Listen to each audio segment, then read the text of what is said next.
Hello, I'm Toycat and welcome back to a second channel geography video. This is everyone's favorite series where I talk about geography and the world and stuff. And you know, there comes a time in every YouTuber's life when they decide that they need to make a video about Finland. And my time has come today because I really wanted to discuss Finland for quite some time now actually, but it doesn't necessarily fit into any of the series I kind of run this channel. You know, it doesn't really have an empire, there's no Finnish empire, and although I want to talk about the borders of Finland, I really want to talk about Finland as a country of its own first, in its own little thing. So here's my first ever, country-focused video. Here are all the things that I would say that you need to know about Finland, but that I want to tell you about Finland because everything that I've learned about it is just like, weird exception, eh? Because the truth is, you might try and just group Finland in with the rest of Scandinavia, which, by the way, it's not even a Scandinavian country, but it's a Nordic and a Finno-Scandian. But if you didn't know that, you might say, it's just another Scandinavian country, like, same as all the rest, right? But I mean, even, if you look at, the flag of all the Nordic countries, because, again, not Scandinavian, you can see how, okay, here's all of the flags. It's like, yep, similar motif, got some Nordic cross going on there, and the colors seem to make that thing work. Something about Finland's flag, it's just a little bit different, right? And I like Finland's flag a lot, actually, but there's something just different, and it doesn't match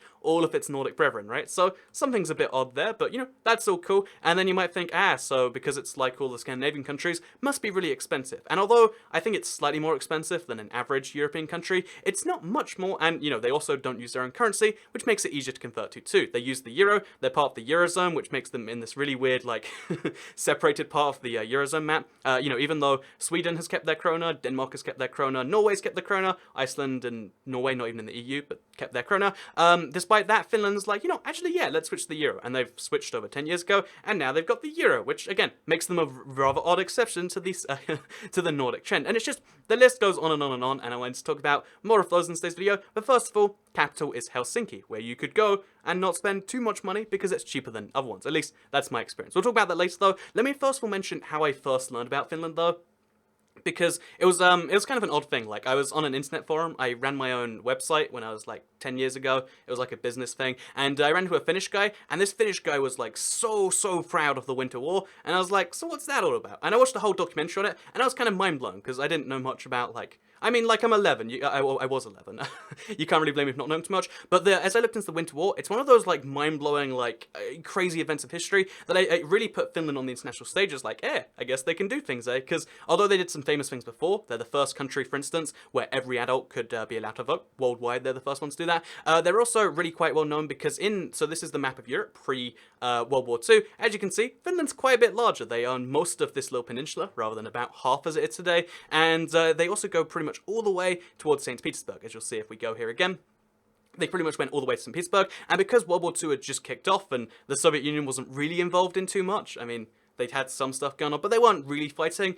They figured that because their capital, or not their capital, I don't actually know if Leningrad was their capital, that's not the point of today's video, but because the second most important city, the second biggest city by, population and GDP, etc., was so close to Finland, and that's no good for a famous St. Petersburg, right? They decided, hey, Finland, give us your land. And guess what? We're the Soviet Union. What are you going to do about it? Because, again, the World War II is going on, the international community can't do too much. And Finland was like, no, actually, I think you're going to have to come take it for yourself. And again, bearing in mind the size of Finland versus the size of Russia, not just, geographically speaking, which you can clearly see it there, but the population of Russia, the size of the Russian military, or the Soviet Union at the time military, versus Finland, and they're like, actually, yeah, you're gonna have to fight for it. And the crazy thing is, the fight, turned into a stalemate. Despite the fact that Finland is that much smaller, they managed to use essentially guerrilla tactics, let's just say, but that kind of came up later. But they managed to use that, and they had some really famous snipers, and so on and so forth, but using their tactics, using their military, they managed to keep the Soviets at bay, and the Soviets suffered massive losses,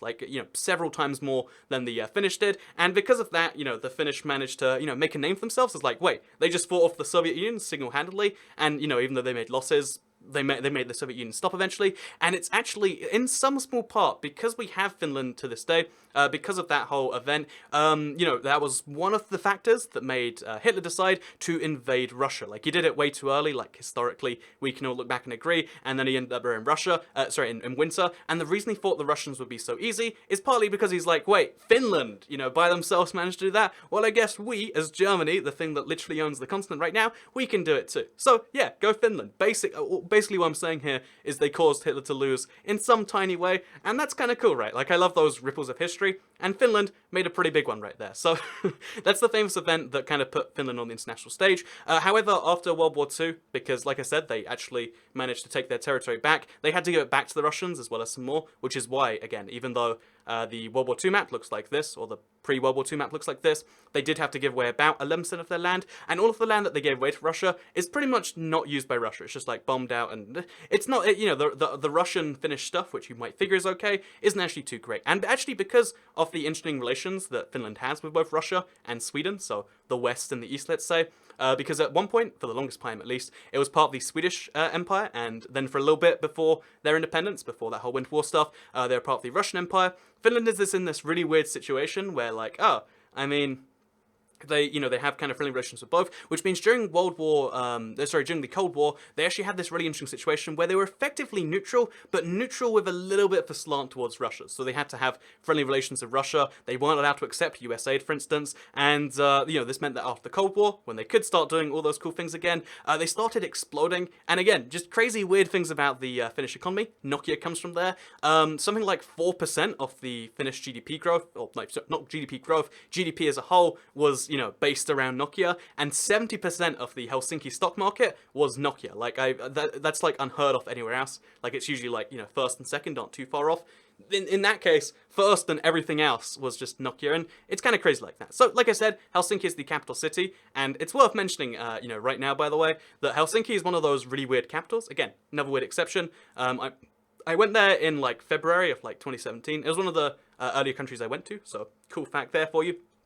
But it's the fact that the city centre, or the city as a whole, trying to, like, work out the centre of the city is a really tricky one to do from above. Like, you can easily look at, let's say London from above, because, again, it's my city, and you can be like, yeah, this area, somewhere around here, is the centre. And, like, anywhere around there, you could describe as the centre. Maybe not south of the river, but if you're anywhere, like, here-ish, it's easy to describe that as the centre. And anyone can easily, tell that from looking at a map. I can do that of a city I've never been to, I hope, quite effectively. Rome, for instance. Like, you look at Rome, and you're like, okay, so somewhere, like, here, I'm going to assume, is about the centre. If you're from Rome, you can probably confirm that's about right. Like, you can see somewhere about there, looks like the centre. But when you go to Helsinki, it's just like, you have no clue from geographically, and even having been there, I'm still not quite too sure, because it's like got this weird thing where it gets more central as you go south, which means like this is kind of central, but then basically, because it's bound in such a weird way, and because it, by the way, look at this, like, look at, it makes it kind of tricky, and I wanted to actually share a picture, because as well as being just like kind of a wacky place, they also have one of the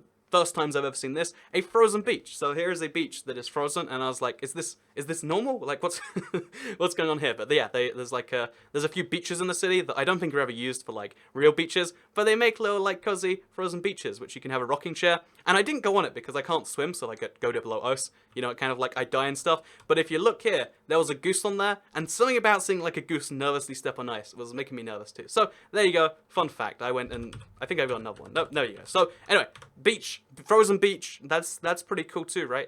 That's just my personal experience I share with Helsinki. Because again, Helsinki, very weirdly like shaped city too, because it's got like things up there, so like their central zone goes like around this. Like if they look at their metro system, makes a weird thing. It's crazy is my point here. And yeah, Helsinki, odd mix of like a little bit of east, but mostly west. And also, while we're speaking of like weird things to do with that, I figure I should also mention the fact that Finland is also one of the only 8 countries in the world that is in the Arctic Circle. So the Arctic Circle looks like this, as you can see. It's a nice circle. In case you're curious as to how this is measured, it's if you get at least one 24-hour night or one 24-hour day, so, the sun never goes down, or sorry, the sun, never goes down or never comes up, then you are in the Arctic Circle, which is actually it changes every year.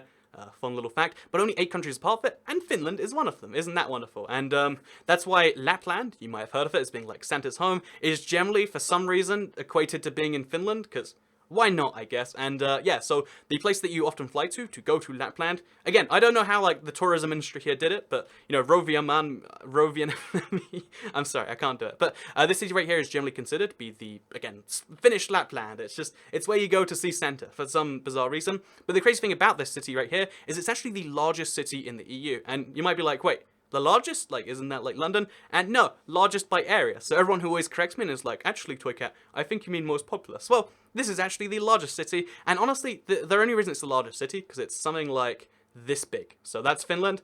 That's the size of Rovaniemi. You can't see it on a map for some reason, because Google Maps won't display that, but it's like, it's pretty big. Like, it's a big part of Finland. It's bigger than this city, this one northern city in Finland that you probably haven't heard of, is actually bigger than Luxembourg. So that's a fun fact for you, and as well as like Liechtenstein and stuff. But yeah, basically, this Rovaniemi, biggest city in all of Europe, and that's just because they set the boundaries really wide. But like, it sounds impressive, right? It sounds pretty impressive, and yeah, I just wanted to share that with you because, like, you know, everyone that thinks like the size of a city matters more than the populace. Well, here you go. Here's Rovaniemi, Finnish Lapland, biggest city in Europe, bigger than your city. So yeah, take that.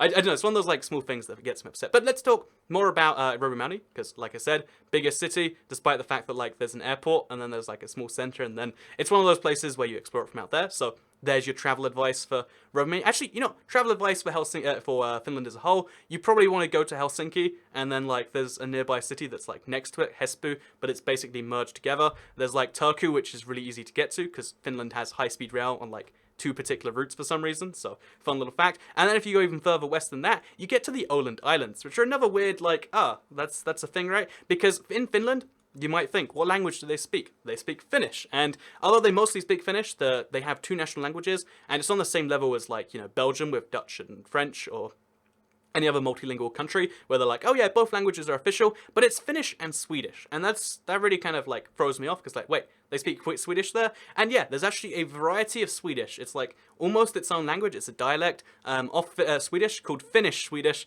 So they speak Finnish and they speak Finnish Swedish. And in reality, that means that if you go to a big city, they'll just speak English fine, like in Helsinki. But it means that there is, you know, some Swedish spoken, and a part of that, besides just the coastal regions, because like I said, they belong to Sweden for quite some time. A lot of Swedish people live there that for some reason never converted language. But also it's because of the Åland Islands. So the Åland Islands are these islands right here. They're one of those weird like shrug situations in you know, I guess in Europe as a whole, because they're an autonomous region of Finland, so they govern themselves, but they consist pretty much entirely of Swedish people. And at one point, the only reason that's the case is because it was the very first actually case given to the United Nations or the League of Nations as like oh, what you should do is you should decide between the Finland and Sweden who gets the islands. And for some reason they decided Finland should have the islands, which have a Swedish population, because I mean they are closer to Finland and they have historical links there in some way. So guess what? All of these islands, they're actually pretty close to Sweden and speak Swedish, at least at the very western edge. They belong to Finland, and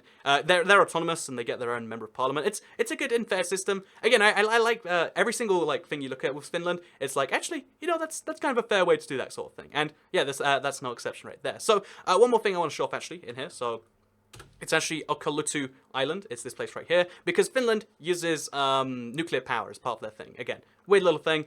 Just everything about Finland is a little bit weird. You know, they have really cool relations with their neighbors. They speak a little bit of their neighbor's language, and, you know, they still manage to be on good terms with Russia, despite their most famous thing being that time they beat down Russia. But they also have nuclear power, which, again, odd little thing, and one of their nuclear power plants is on this island right here. It's I'm sorry, I'm not going to do it, because if I pronounce it wrong, people will be upset, but if I don't pronounce it at all, what are you going to do?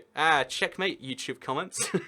But yeah, so this is their nuclear reactor. They plan to, you know, get rid of the waste at some point, and they're going to keep using it. They've deliberately built it on an island, you know, an island which they scouted out ahead of time, that they could use to make a, you know, like a safe place to store the nuclear waste. Unlike most countries where they're like, what we'll do is we'll get nuclear power, and then what we do with the waste, that can like come later. Finland had a 100,000 year plan. I watched a whole bunch of stuff on this particular, you know, nuclear waste plant, because you know, it raises the question of like, how do you bury something for 100,000 years? And the simple answer to that is they fill it, so it's like a huge tunnel which they filled, and then they fill the tunnel again, and they basically want to like do a whole bunch of stuff, and they've done a bunch of science on like, how do you make sure that in 100,000 years people won't go there, and they just want to make it look like nothing. So they you know, they reference in here, which I thought was interesting, that they wanted to make it an unmarked grade because, you know, they don't want to have warning signs, or it's still being discussed they should have warning signs, because if you put a skull and crossbones somewhere, for instance, it makes it look like there's treasure. If they're, you know, in Egypt, where a curse was, basically says, in Egypt, we broke through the tombs, even though you were meant to get a curse, because we were curious and we figured it won't affect us. So, yeah, basically to stop that, even though maybe in 2,000 years, nuclear waste won't affect us, we're going to put that there. And actually, makes you wonder, maybe the Egyptians had nuclear reactors, and that's why people die when they go there. But no, more seriously, just a cool little fact about Finland. Like, other countries are like, deal with that later, or like, make it last a few hundred years, because won't last that long. 100,000 years, that's Finnish responsibility for you. Actually, speaking about Finnish people, because I mentioned how, you know, their language is, you know, both like free bits of thing. Their language is one of the few languages where you can't really, I don't know how to like quite put this, but essentially their language seems to come from, I said like from nowhere once, but it doesn't come from the same place as all of the rest of all of the European languages. So essentially, wait, let me find it here. So all of the, I think this is the one right here. This is the map of all of, you know, languages in Europe, as you can see. Oh, sorry. This is a map of Indo-European and all the separate branches it went into. So Indo-European is a really old European language from a long time back.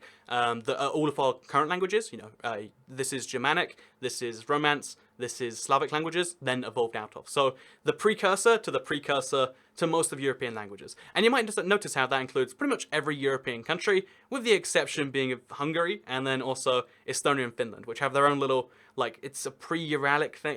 It's confusing, but Finnish language just confuses everyone. They're like, and that's why the fact that they speak Finnish and Swedish, you might think it's like a formality, like, oh, Norwegian and Swedish, or Norwegian and Icelandic, basically the same thing. Nope, Swedish and Finnish, entirely different things. Like, unlike, you know, with Swedish and Norwegian, there's similarities going back to, like, Old Norse. With Swedish and German, you can still see similarities. Swedish and English, a little bit less. Swedish and French, you're really getting out there. But Swedish and Finnish, it's just, like, two entirely different things that are, despite the fact they're next to each other, that's a fun little thing right there. And the final thing I wanted to share while we're talking about Finland, because although I gave the brief guide of, like, yeah, so any international flight will probably end you up in Helsinki, or sometimes, at least, again, based on my flight searching, to Swedish Lapland. The other city includes Oulu, which, you know, might want to go to because it's like fairly northern and in between the two and not as well known about. And also, if you go pretty much anywhere in Finland, you're going to find forest because it's pretty much all forest and lakes, because they're also just covered in lakes. Like, it's just non-stop little lake things,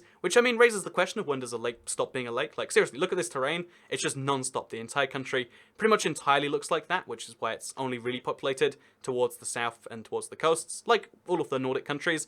And yeah, maybe you should check that out. If you like really weird nature, then get that. And then if you want to get like even like, I don't think weird nature, but if you want to get like not traditional, but like super high northern, anywhere north of Rovaniemi, you'll see the Northern Lights. So yeah, you can be one of those cool people who's like, you know, you saw the Northern Lights in Iceland, eh? That's where everyone goes. I went to North Finland, and I don't know, just one of those things you can say that you did. So there's a little bit of advice for you right there as well. So final thing before we go here, because again, Finnish people, my favorite thing about Finland, because I went to Helsinki, stayed there for like 2 or 3 days in an apartment, is the fact that everyone really respects your right to remain silent, was what I was going to say, but that sounds like a US law thing. But no, everyone respects your right to, like, both privacy and, like, literal, like, don't talk to me. Like, if you want to be antisocial, your right to be antisocial is respected there. Unlike some countries where they'll talk to you just all the time, and it's like, oh, no, now I have to talk to you back. In Finland, it seems like they respect your right to antisocialness on such a level that I have to admire. Like, it's not just like, oh, yeah, on the metro, if you speak to someone, you might be shot. Like, it's not really, but like it's basically that level, right? And it's not like just that. That's like basic level. In Finland, if you speak to anyone, you know, in fact, here's a good example. So this is a little Finnish meme, if you will. This is the distance they wait between each other when they're going to get on a bus. You might think, get in line. No, this is the line that people have to each other. Because if you're going to be, you know, if you wanted to speak to someone, you'd be next to them. If you don't want to speak to them, keep your distance. And I looked for a few of these around there, and there's just non-stop examples of this. So here's some Finnish people waiting at a bus stop. One person. Like, people in Finland respect personal space, respect your right to be antisocial, and yeah, go to Helsinki if you want that. That's my little pro advice for you right here. So yeah, hope you all enjoyed today's video. I know, like, by the way, I've like a bias towards liking big cities. It's cool if you don't like them, but I like him a lot. And there's a huge Ferris wheel, which is terrible and costs a lot of money, but it does give you a nice view. So there you go. There's one more recommendation before we go. So hope you all enjoyed the second channel video. One more thing, actually, I have a subreddit, which I wasn't really using, but I'm going to post this video here, so that if you want to write things on Reddit instead of on YouTube, it's actually, like, bad for me to recommend Reddit, because, like, oh, something algorithm. But no, if you want to discuss these things on Reddit, I'm going to set up a Reddit, reddit.com/r/toycat, or it's already set up, and you can go discuss the video there as well. So, hope you all enjoyed the video. Second channel, don't care. Bye!